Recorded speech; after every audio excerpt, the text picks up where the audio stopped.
नमस्कार दोस्तों, स्वागत है आपका अपने YouTube चैनल विपिन कुमार बहादुरपुर में। आज हम पॉलिटी के इम्पोर्टेंट क्वेश्चन लेकर के चल रहे हैं। क्वेश्चन नंबर 1, निम्नलिखित में से किस अधिवेशन के द्वारा कोलकाता में सर्वोच्च न्यायालय की स्थापना की गई? रेगुलेटिंग एक्ट 1773 के द्वारा वर्ष 1774 में कोलकाता में एक सर्वोच्च न्यायालय की स्थापना की गई।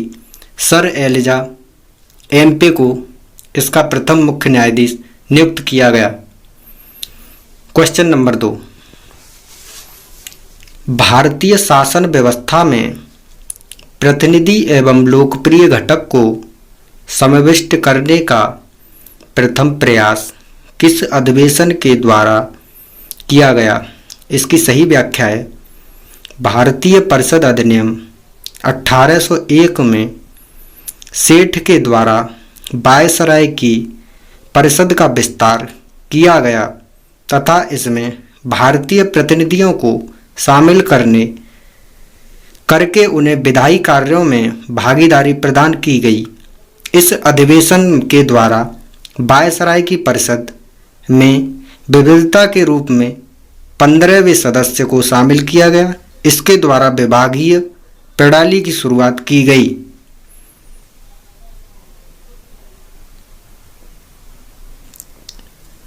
क्वेश्चन नंबर 3, किस अधिवेशन के द्वारा भारतीय विधान परिषद को बजट पर चर्चा करने की शक्ति प्रदान हुई? इसकी सही व्याख्या है भारतीय परिषद अधिनियम 1892 के द्वारा वायसराय की परिषद में सदस्यों की संख्या बढ़ा दी गई और परिषद में कार्यों का विस्तार कर दिया गया। इसके तहत परिषद के सदस्यों को बजट एवं चर्चा करने की शक्ति दी गई, परंतु मतदान का अधिकार नहीं था। अप्रत्यक्ष निर्वाचन पद्धति का आरंभ किया जाना इस अधिनियम की एक प्रमुख विशेषता थी। अगर आप ऐसी ही वीडियो देखना चाहते हो तो हमारे चैनल को सब्सक्राइब करें। क्वेश्चन नंबर 4, किस अधिनियम के द्वारा केंद्र में द्विसदनीय विधायिका बनाई गई? इसकी सही व्याख्या है भारत सरकार अधिनियम 1919 के द्वारा भारतीय प्रशासनिक व्यवस्था में अनेक सुधार किए गए। केंद्र में द्विसदनीय विधायिका की स्थापना की गई। इस अधिनियम के द्वारा प्रत्यक्ष निर्वाचन प्रणाली अपनाई गई एवं महिलाओं को भी मत देने का अधिकार दिया गया। इसके द्वारा प्रांतों में द्वैध शासन की स्थापना की गई। इस अधिनियम के द्वारा भारत में लोक सेवा आयोगों का गठन एवं महालेखा परीक्षा की नियुक्ति का प्रावधान भी किया गया। इसे मॉन्टेग्यू चेम्सफोर्ड अधिनियम भी कहा जाता है। क्वेश्चन नंबर 5, किस अधिनियम के फलस्वरूप बर्मा को भारत से पृथक किया गया? भारत शासन अधिनियम 1965 के प्रावधानों उनके द्वारा वर्ष 1937 में बर्मा को भारत से अलग कर दिया गया और उड़ीसा एवं सिंध प्रांत नाम के 2 नए प्रांत बनाए गए। इस अधिनियम के अंतर्गत 1 अक्टूबर 1937 को दिल्ली के संघीय न्यायालय की स्थापना की गई।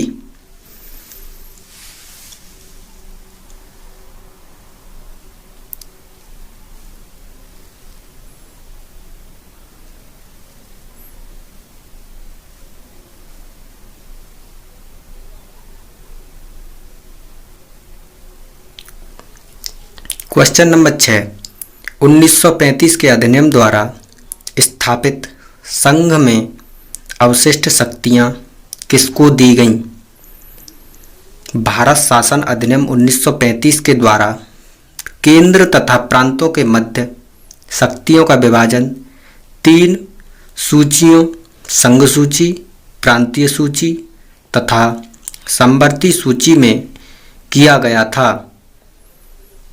अपशिष्ट शक्तियां सहित विदेशी प्रतिरक्षा तथा कुछ पार्क आपातकालीन अधिकार गवर्नर जनरल को प्रदान किए गए।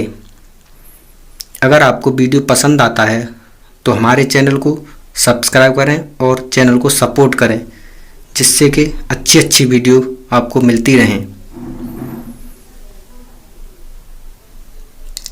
क्वेश्चन नंबर 7, अखिल भारतीय संघ स्थापित करने का प्रावधान शामिल किया गया था।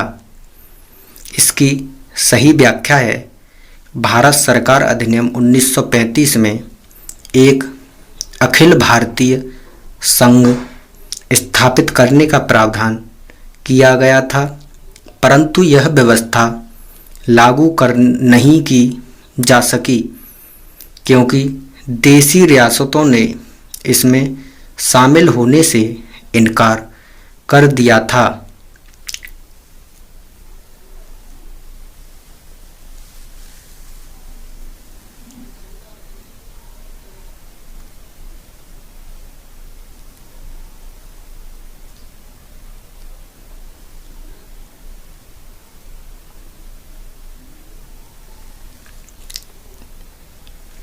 क्वेश्चन नंबर 8, राष्ट्रपति को अध्यादेश जारी करने की शक्ति किस अधिवेशन में द्वारा दी गई थी?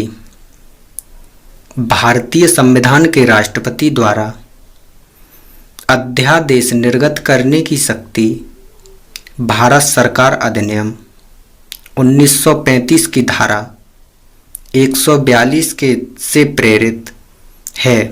वर्तमान में यह शक्ति संविधान के अनुच्छेद 123 के अंतर्गत दी गई है।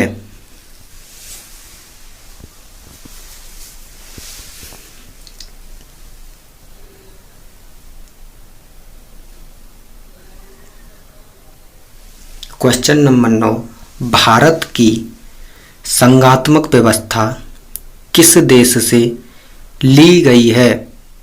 भारत की संघात्मक शासन व्यवस्था कनाडा के संविधान से ली गई है। कनाडा के संविधान में केंद्र राज्यों की तुलना में अधिक सशक्त है। भारत में अपशिष्ट शक्तियां अनुच्छेद 248 पर विधि बनाने का अधिकार संसद को है। अनुच्छेद 201 के अनुसार राज्यपाल द्वारा किसी विधेयक को राष्ट्रपति हेतु आरक्षित करना और उपबंध कनाडा के संविधान से लिए गए हैं।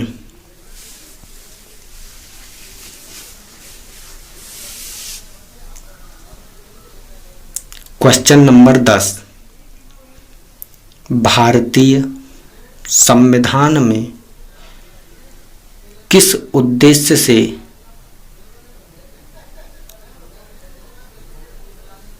क्या लिया गया है? राज्य के नीति निर्देशक तत्व आयरलैंड के संविधान से, मूल अधिकार या मौलिक अधिकार संयुक्त राज्य अमेरिका के, संघ राज्य संबंधों की समवर्ती सूची ऑस्ट्रेलिया के संविधान से, भारत राज्यों का संघ है तथा राज्य से अधिक शक्तियां निहित हैं, यह कनाडा के संविधान से लिया गया है।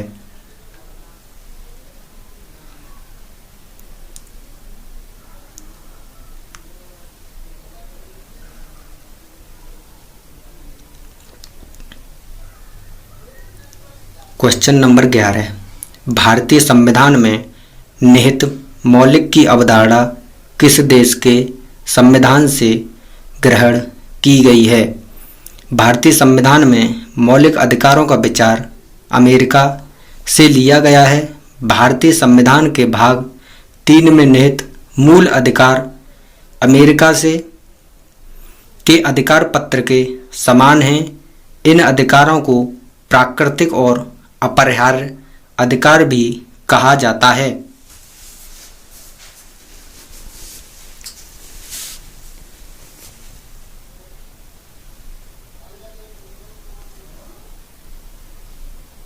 Question number 12, doctor Bhimrao Ambedkar का संविधान सभा में निर्वाचन कहाँ से हुआ?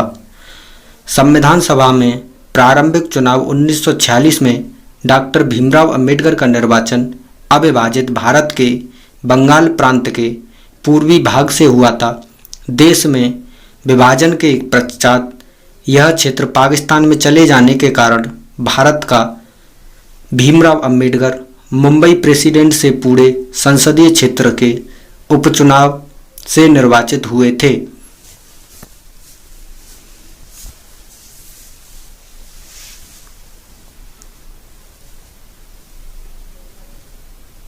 Question number 13, doctor Bhimrao Ambedkar का जन्म और मृत्यु कब हुई? भारतीय संविधान के निर्माण के मुख्य भूमिका निभाने वाले डॉक्टर भीमराव अंबेडकर का जन्म 14 अप्रैल 1891 में महू मध्य प्रदेश में तथा मृत्यु 6 दिसंबर 1956 को दिल्ली में हुई।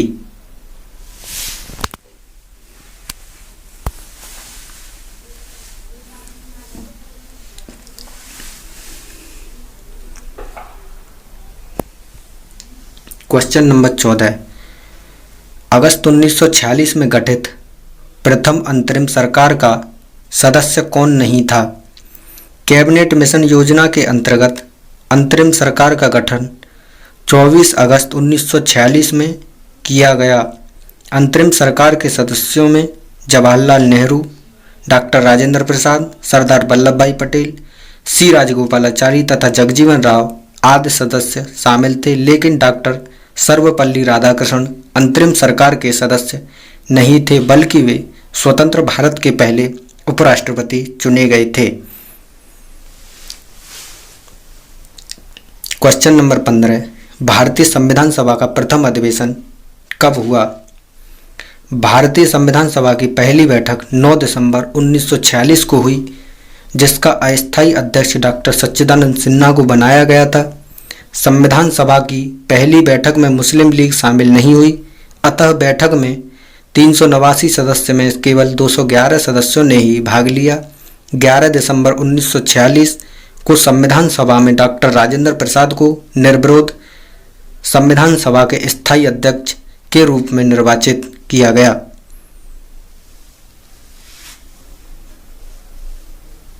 क्वेश्चन नंबर 16, भारतीय संविधान सभा में समक्ष संविधान की प्रस्तावना किसने प्रस्तुत की? संविधान सभा की तीसरी बैठक 13 दिसंबर 1946 को हुई। इस दिन जवाहरलाल नेहरू द्वारा संविधान सभा के समक्ष संविधान की प्रस्तावना या उद्देशिका का प्रस्ताव प्रस्तुत किया गया। इस उद्देश्य प्रस्ताव के प्रारूप में भारत के भावी प्रभुसत्ता संपन्न लोकतांत्रिक गणराज्य की रूपरेखा प्रस्तुत की गई। इस प्रस्ताव में एक संघीय राज्य व्यवस्था की परिकल्पना की गई थी। क्वेश्चन नंबर 17, भारतीय संविधान के निर्माण हेतु भारतीय संविधान सभा के कुल कितने अधिवेशन आयोजित किए गए थे? भारतीय संविधान के निर्माण में संविधान सभा को 2 वर्ष 11 माह 18 दिन का समय लगा था और इस दौरान इसके कुल 11 अधिवेशन कुल अवधि 165 दिन आयोजित किए गए थे। संविधान निर्माण का कुल लगभग 64 लाख रुपए खर्च हुए थे।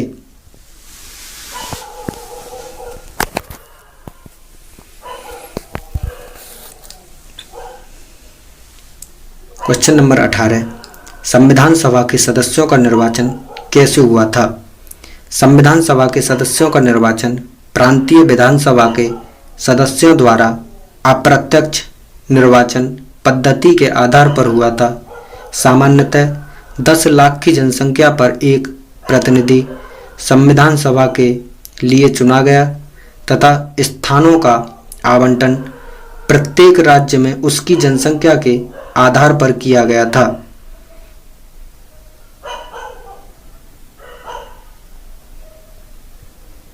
क्वेश्चन नंबर 19, संविधान सभा में कानूनी सलाहकार कौन थे? संविधान सभा में कानूनी सलाहकार के रूप में सर बेनेगल नरसिम्हा राव BN राव को नियुक्त किया गया। बाद में इन्होंने संयुक्त राष्ट्र सुरक्षा परिषद में वर्ष 1950 में से वर्ष 1952 तक भारत का प्रतिनिधित्व भी किया।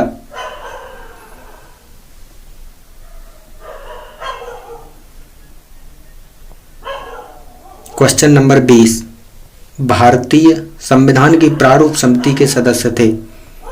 भारतीय संविधान सभा की प्रारूप समिति का गठन 29 अगस्त 1947 को हुआ था। इस समिति के अध्यक्ष डॉक्टर भीमराव अंबेडकर थे तथा इसके अतिरिक्त इस समिति में 6 अन्य सदस्य भी शामिल थे, जो इस प्रकार हैं: 1 M गोपालस्वामी अय्यर, 2 KM मुंशी, 3 अल्लादी कृष्ण स्वामी अय्यर, 4 सैयद मोहम्मद सादुल्ला, BL मित्र। इन्होंने स्वास्थ्य कारणों से त्यागपत्र दे दिया था। क्वेश्चन नंबर 21, भारतीय संविधान को 26 नवंबर 1949 को किसके द्वारा अधिनियमित किया गया था? भारतीय संविधान का प्रारूप 26 नवंबर 1949 को तैयार हुआ। इसमें संविधान सभा के सदस्यों द्वारा 26 नवंबर 1949 को अंगीकृत अधिनियम और आत्मसमर्पित किया गया। संविधान के प्रारूप एवं संविधान के कुल 299 सदस्यों में उपस्थित 284 सदस्यों द्वारा हस्ताक्षर किए गए थे तथा संविधान के कुल प्रावधान इसी दिन लागू किए गए थे। जैसे किस वर्ष में जनगण मन को भारत के राष्ट्रगान के रूप में अपनाया गया? जनगण मन की रचना रविंद्रनाथ टैगोर द्वारा वर्ष 1911 में की गई थी। इसे संविधान सभा द्वारा राष्ट्रगान के रूप में 24 जनवरी 1950 को अपनाया गया। राष्ट्रगान के गायन का समय 52 सेकंड होता है। जनगण मन को पहली बार वर्ष 1911 में भारतीय राष्ट्रीय कांग्रेस के कोलकाता अधिवेशन में गाया गया था, जिसकी अध्यक्षता बिशन नारायण धर ने की थी। संघ संविधान समिति का अध्यक्ष कौन था? संघ संविधान समिति के अध्यक्ष जवाहरलाल नेहरू एवं मूल अधिकार उप समिति के अध्यक्ष JB कृपलानी थे। डॉक्टर भीमराव अंबेडकर प्रारूप समिति के अध्यक्ष तथा अल्लादी कृष्णस्वामी अय्यर प्रारूप समिति के सदस्य थे।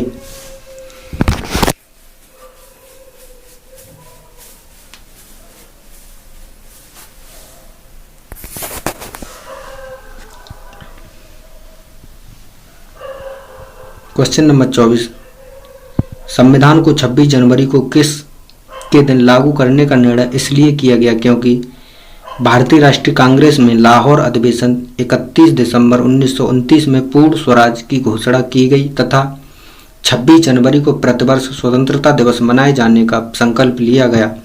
इस अधिनियम की अध्यक्षता जवाहरलाल नेहरू ने की थी। अगर आपको वीडियो पसंद आती है तो आप हमारे चैनल को सब्सक्राइब करें और वीडियो को लाइक करें। अगर आप ऐसी ही वीडियो पाना चाहते हैं तो